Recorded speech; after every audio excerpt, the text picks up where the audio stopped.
Assalamualaikum, saya Lova Julia Putri akan membahas tentang organisasi Islam masa pergerakan nasional.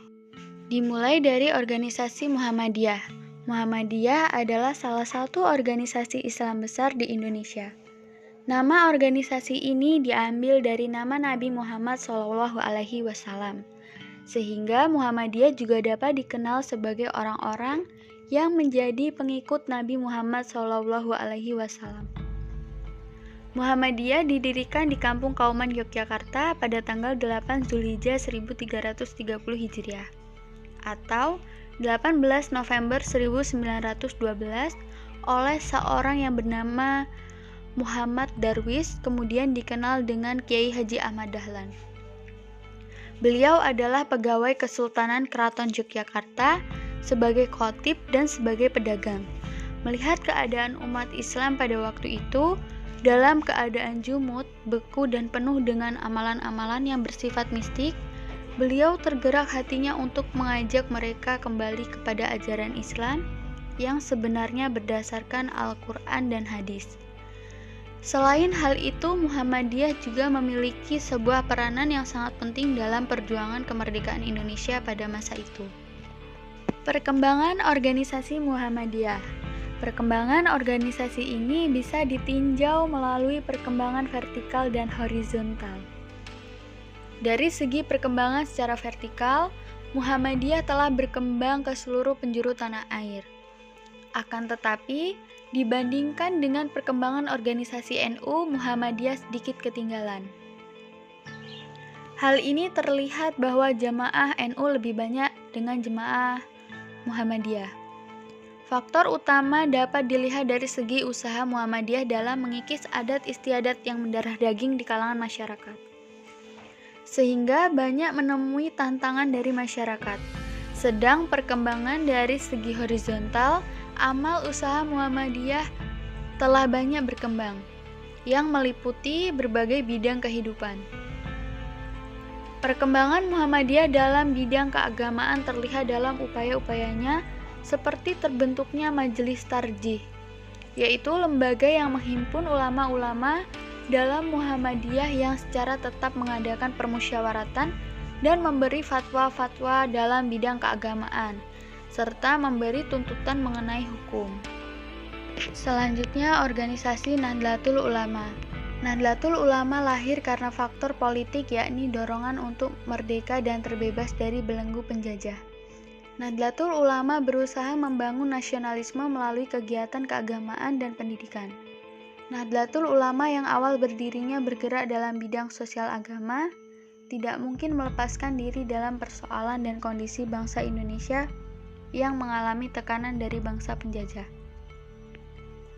Lahirnya Nahdlatul Ulama juga untuk memberdayakan masyarakat serta membantu memecahkan masalah-masalah sosial yang dihadapi oleh bangsa Indonesia. Maka Nahdlatul Ulama memasuki ranah politik demi memperjuangkan kebebasan rakyat Indonesia. Pada awalnya Belanda tidak merasa perlu bentrok langsung dengan orang Islam. Tetapi munculnya pemberontakan yang diperkuat motif keagamaan mendorong Belanda berupaya membendung gerakan-gerakan Islam yang ada di Indonesia. Tokoh Nahdlatul Ulama yaitu Kiai Haji Ahmad Wahid Hasyim mengadakan kontak dengan para tokoh nasionalis untuk mendesak pemerintah militer Jepang segera mewujudkan janji kemerdekaan untuk Indonesia, maka terbentuklah Laskar Hizbullah dan Sabilillah atas persetujuan pemerintah Jepang.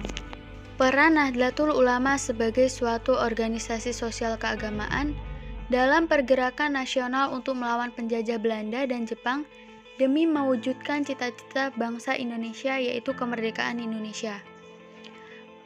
Peran Kiai Haji Hasyim Asy'ari dari Jombang, Jawa Timur melalui lembaga-lembaga pendidikan pondok pesantren, Nahdlatul Ulama berhasil menanamkan semangat dan watak anti-kolonialisme dengan berpegang teguh pada ajaran Islam dan Ahlus Sunnah wal Jamaah.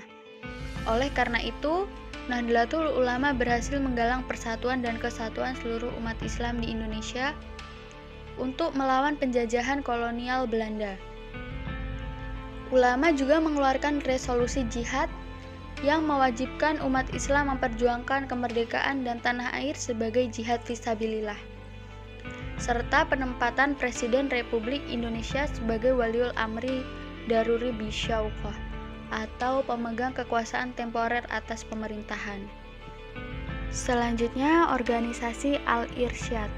Al-Irsyad merupakan suatu perhimpunan atau lembaga yang muncul dari adanya segolongan umat atau keturunan Arab Alawi yang masih menganggap derajat sosialnya lebih tinggi dari golongan Arab yang bukan dari keturunan Syayid, termasuk juga merambah kejawenan di Indonesia. Ini terjadi pada tubuh perhimpunan Jamiat Khair, sehingga memunculkan sosok yang juga syaikh menentang terhadap adanya penggolongan manusia, yaitu Syekh Ahmad Surkati. Beliau berpendapat bahwa manusia sama di hadapan Allah Subhanahu wa Ta'ala tanpa membeda-bedakan suku, ras, dan agama. Yang membedakan hanyalah keimanan dan ketakwaan kepadanya. Perhimpunan Al-Irsyad lebih telah memfokuskan perhatiannya pada bidang pendidikan Islam. Hal ini dapat dilihat berdirinya cabang-cabang Al-Irsyad di beberapa pelosok tanah air dan telah mendirikan sekolah-sekolah mulai dari tingkat dasar sampai pada tingkat menengah. Berbeda dengan pondok pesantren yang menekankan penghafalan, masalah teologi dan hukum. Akan tetapi sistem pendidikan dan pengajaran mengutamakan pelajaran bahasa Arab agar murid-murid madrasah memahami ajaran Islam yang komprehensif dengan baik. Selanjutnya, organisasi Persatuan Islam.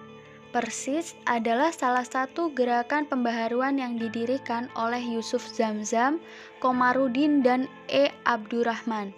Organisasi Persatuan Islam ini bersemboyan kembali kepada Al-Quran dan Sunnah dengan maksud membersihkan Islam dari segala bid'ah, khurafat, dan syirik. Berdirinya organisasi Persis bertujuan untuk mengangkat umat Islam dari kejumutan berpikir dan ketertutupan pintu ijtihad. Pada dasarnya, perhatian Persis ditujukan terutama pada penyebaran paham Al-Quran dan Sunnah. Hal ini dilakukan melalui berbagai aktivitas, di antaranya dengan mengadakan pertemuan-pertemuan umum, tabligh, khutbah, kelompok studi, tadarus, pendirian sekolah-sekolah atau pesantren, penerbitan majalah-majalah dan kitab-kitab, serta berbagai aktivitas keagamaan lainnya. Peran Persis sebagai salah satu organisasi Islam sangatlah besar, misalnya dalam bidang pendidikan. Ialah dengan menyelenggarakan kelas pendidikan akidah dan ibadah bagi orang dewasa. Dalam perkembangannya, Persis mengkoordinasi pesantren dan lembaga pendidikan yang tersebar di cabang-cabang Persis. Dalam bidang penerbitan, Persis banyak menerbitkan buku-buku dan majalah. Melalui penerbitan ini, Persis menyebarluaskan pemikiran-pemikiran dan ide-ide mengenai dakwah dan tajdid. Perkembangan selanjutnya, aktivitas Persis meluas ke aspek-aspek lain. Orientasi Persis dikembangkan dalam berbagai bidang yang menjadi kebutuhan umat. Mulai dari bidang pendidikan atau tingkat dasar hingga pendidikan tinggi, dakwah, bimbingan haji, zakat, sosial, ekonomi, perwakafan, dan lainnya. Selanjutnya, organisasi Ahmadiyah. Ahmadiyah sebagai salah satu organisasi dalam Islam di India tidak dapat dipisahkan dengan negara di mana organisasi ini ada. Ahmadiyah didirikan pada situasi keadaan umat Islam India lagi mengalami kemerosotan di dalam bidang politik, sosial, agama, dan moral. Berdirinya Ahmadiyah yang dipimpin Mirza Ghulam Ahmad, Ahmadiyah sebagai gerakan keagamaan juga merupakan salah satu gerakan pembaharuan Islam. Pembaharuan bagi Ahmadiyah merupakan pembaharuan utusan Tuhan melalui wahyunya. Seiring dengan perkembangannya, ajaran Mirza Ghulam Ahmad berhasil tersebar ke negara lain seperti Inggris, Jerman, Amerika, dan juga Indonesia. Ahmadiyah masuk ke Indonesia bertujuan untuk menghentikan kristenisasi yang dilakukan oleh bangsa Belanda pada masa penjajahan Indonesia.